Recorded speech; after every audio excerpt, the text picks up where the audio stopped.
Hey everyone, welcome to my channel. तो आज लेकर आए हैं हम क्लास 3 की डिवीज़न की मैथ्स की वर्कशीट, जिसमें बच्चे को सबसे ज़्यादा कन्फ्यूज़न होता है। जैसे कि फर्स्ट ही क्वेश्चन है आपका, divide using the repeated subtraction method. तो ये क्वेश्चन पढ़ते ही ना बच्चों के हवाइयाँ उड़ जाती हैं कि भाई ये क्वेश्चन करना कैसे है। तो आपको सबसे पहले बच्चे को सिखाना है कि डिवीज़न ही रिपीटेड सब्ट्रैक्शन होता है। दैट मीन्स अगर आपको ये क्वेश्चन सॉल्व करना है तो किस तरीके से सॉल्व करना है वो ये देख लीजिए कि 10 आपको ऐसे इस बॉक्स के अंदर लिखना है, 2 बाहर लिखना है। तो 2 के टेबल में 10 कब आता है? 2 5 जा 10। ठीक है, फिर हम क्या करते हैं, फिर हम इसको सब्ट्रैक्ट करते हैं। तो 0 में से 0 गया 0 और 1 में से 1 गया 0। तो दैट मीन्स ये मेरा रिमाइंडर है, ये मेरा क्वोशंट है जो आया 5, और ये मेरा डिवाइज़र है, और ये 10 जो है ये मेरा डिविडेंड है। ठीक है, तो नाउ अब ये जो इन्होंने क्वेश्चन कहा है रिपीटेड सब्ट्रैक्शन मेथड, तो ये रिपीटेड सब्ट्रैक्शन मेथड होता है जिसमें हम हमेशा आंसर लिखते हैं और उसके बाद सब्ट्रैक्ट करते हैं, फिर नेक्स्ट डिजिट उतारते हैं। That is your repeated subtraction method. अब क्योंकि ये क्वेश्चन बहुत ईजी है, यहाँ पर अगर आपको इसको ऐसे करके सॉल्व करके नहीं दिखाना है, इसको मेंटली करना है, तो ये दूसरे फॉर्म में भी आपसे क्वेश्चन पूछा जा सकता है। Divide using your mental divide mentally. तो ये आपसे क्वेश्चन पूछा जा सकता है, क्योंकि यहाँ पर रिपीटेड सब्ट्रैक्शन मेथड का है तो आपको ये वाला मेथड अप्लाई करना पड़ेगा, आप डायरेक्ट नहीं कर सकते। अब मेंटली हम इसको किस तरीके से कर सकते हैं, एक ही क्वेश्चन को मैं दो तरीके से आपको बता रही हूँ। डिवीज़न के बाद 2 लिखा हुआ है तो आपको बताना है डिवीज़न के बाद जो भी नंबर लिखा हुआ होता है, डिवाइड साइन के बाद जो भी नंबर लिखा हुआ होता है वो होता है आपका डिवाइज़र। ये होता है आपका डिवाइज़र। और जो नंबर डिवीज़न साइन से पहले लिखा होता है इसको हम कहते हैं डिविडेंड। अब आपको ये चेक करना होता है कि डिवाइज़र वाला जो नंबर है उसके टेबल में ये नंबर कब आएगा। तो 2 कितने जा 10 होता है, तो 2 5 जा 10, तो 5 आपको यहाँ लिखना है। और जो ये आपका 5 आ रहा है इसको हम कहते हैं क्वोशंट। ये आपको बच्चे को सिखाना पड़ेगा जब आप डिवीज़न का कॉन्सेप्ट उसको सिखा रहे हैं। ठीक है, ऐसे ही 4 4 जा 16 होता है, 10 4 जा 40 होता है। तो बच्चे के लिए ईजी हो जाएगा अगर आप एक बार उसके साथ थोड़ी सी मेहनत कर लेंगे। ठीक है, नेक्स्ट क्वेश्चन है हाउ मैनी कितने फोर्स हैं 16 में, कितने फोर्स हैं। सो दैट मीन्स 4 कितने हैं, तो इसको आपको 4 से ही डिवाइड करके देखना पड़ेगा 16 को। तो 4 4 जा 16, तो आपका आंसर आ जाएगा यहाँ पर 4। 2s इन 10, कितने 2 हैं 10 में, तो आपको क्या करना पड़ेगा, इस 2 से डिवाइड करना पड़ेगा 10 को। कितने 5 है 20 में, दैट मीन्स 5 से ही आपको 20 से डिवाइड करना पड़ेगा। ठीक है, कितने 6 हैं 18 में, दैट मीन्स 6 से आप 18 को डिवाइड करो। कितने 3 हैं 18 में, दैट मीन्स 3 से ही आप 18 को डिवाइड करो। कितने 5 है 15 में, तो आप 15 को 5 से डिवाइड करो, तब आप बता पाओगे कितने हैं। क्योंकि 5 4 जा 20, तो दैट मीन्स 4 अगर हम 5 ऐड करेंगे, मतलब 5 + 5 + 5 4 टाइम्स ऐड करेंगे तो हमारा 20 आंसर आएगा। तो इस तरीके से अगर आपको बच्चे को सिखाना है तो ये मेथड आपको अप्लाई करना पड़ेगा। Now right the division facts for the following. अब इसमें हमें क्या करना है, डिवीजन फैक्ट्स करना है। जैसे कि 4 7 जा 28, 4 8 जा 32, 4 9 जा 36। ठीक है, देन 5 8 जा 40, 5 9 जा 45, 5 10 जा 50। तो आपको ये सारे मेथड आपको यहाँ पर लिखने पड़ेंगे। नेक्स्ट नंबर्स बेसिकली लिखना पड़ेगा ना। Use tables two divide, same जैसे हमने यहाँ पर किया था। देखो इसको सेम मेथड, सेम क्वेश्चन है लेकिन अलग अलग तरीके से क्या गया है। यहाँ पर है रिपीटेड सब्ट्रैक्शन मेथड से, और यहाँ पर है टेबल आपको डिवाइड करना है, या फिर इसको हम इस तरीके से भी कह सकते हैं यू डिवाइड मेंटली। ठीक है, तो क्वेश्चन सेम है। 3 5 जा 15, 8 5 जा 40। जब यहाँ पर रिपीटेड सब्ट्रैक्शन बोल दिया गया है तो आपको ये वाला मेथड अप्लाई करना पड़ेगा, आप डायरेक्टली नहीं लिख सकते हो। ठीक है, लेकिन यहाँ पर आप डायरेक्टली आंसर लिख सकते हो। नेक्स्ट क्वेश्चन है फाइंड द क्वोशंट्स।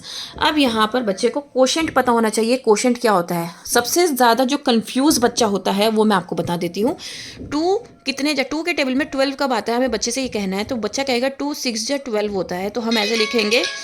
ठीक है, देन हम बच्चे से कहेंगे कि ठीक है आपको उसको सब्ट्रैक्ट करना है, तो 2 - 2 0 होता है, 1 - 1 भी 0 होता है। तो बच्चा इसको आंसर समझता है, जबकि ये हमारा होता है रिमाइंडर। और जो नंबर हमने ऊपर लिखा हुआ होता है बेसिकली ये हमारा आंसर होता है, और इसी को हम कहते हैं क्वोशंट। ठीक है, तो ये आपको बच्चे को बताना है कि जो डिजिट हम ऊपर लिख रहे हैं वो ही हमारा आंसर है, और डिवीज़न में आंसर को ही क्वोशंट कहा जाता है। ठीक है, तो इस तरीके से बच्चे को यहाँ पर सॉल्व करना है। Then work out the division. अब आपको क्या करना है, अब ये बच्चे को खुद से पहले सॉल्व करके देखना पड़ेगा, उसके बाद यहाँ पर बच्चे को आंसर लिखना है, दैट मीन्स क्वोशिएंट लिखना है, और यहाँ पर रिमाइंडर लिखना है। अब वो हम कैसे करेंगे, जैसे फर्स्ट क्वेश्चन है आपका 28 डिवाइडेड बाई 5, तो मैं आपको यहाँ पर करके दिखा सकती हूँ। 28 को हम 5 से डिवाइड करेंगे तो 5 5 जा 25, दैट मीन्स हमें हमारे 5 के टेबल में 28 नहीं आता है, तो हमें नियरेस्ट और स्मॉलर देन 28 नंबर लेना होता है। तो 5 5 जा 25 हमने लिखा। अब मैं इसको सब्ट्रैक्ट करूँगी तो 8 में से 5 जब माइनस करेंगे तो 3 आएगा, राइट, और 2 में से 2 माइनस करूँगी तो 0 आएगा। तो मेरा क्वोशिएंट हो गया 5, तो मैं यहाँ पर इस पर लिखूँगी 5, और मेरा रिमाइंडर हो गया 3, ठीक है, 0 3। तो इस तरीके से आपको बच्चे को करवाना है। जब तक बच्चा सॉल्व नहीं करेगा तब तक वो ना ही क्वोशिएंट बता सकता है और ना ही रिमाइंडर बता सकता है। अब यहाँ पर क्या है, यहाँ पर आपको चेक करना है कि यहाँ पर जो क्वोशिएंट और रिमाइंडर लिखे हुए हैं क्या वो करेक्ट हैं। वो भी बच्चे को पहले सॉल्व करने पड़ेंगे। बच्चे से हमेशा सॉल्व करवाइए, उसको डायरेक्ट मेथड मत बताइए। अगर आप उसको डायरेक्ट मेथड पहले ही बता देंगे तो वो कभी भी सॉल्व नहीं करेगा, वो लेज़ी हो जाएगा और वो इस चक्कर में बहुत सारे क्वेश्चंस को गलत भी करेगा। तो पहले हमें कॉन्सेप्ट सिखाना होता है बच्चे को, उसके बाद उसको मेंटल मैथ सिखानी होती है।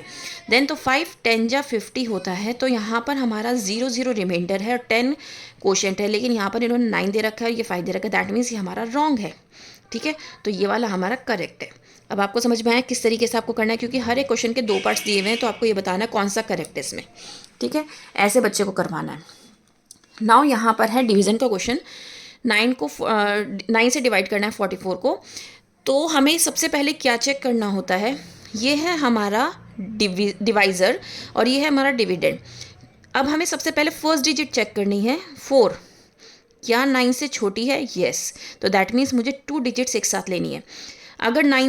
अगर यहाँ पर भी 9 होता, 44 की जगह ये 94 होता, तो दैट मीन्स सेम डिजिट थी, तो मैं 1 digit at a time use करती।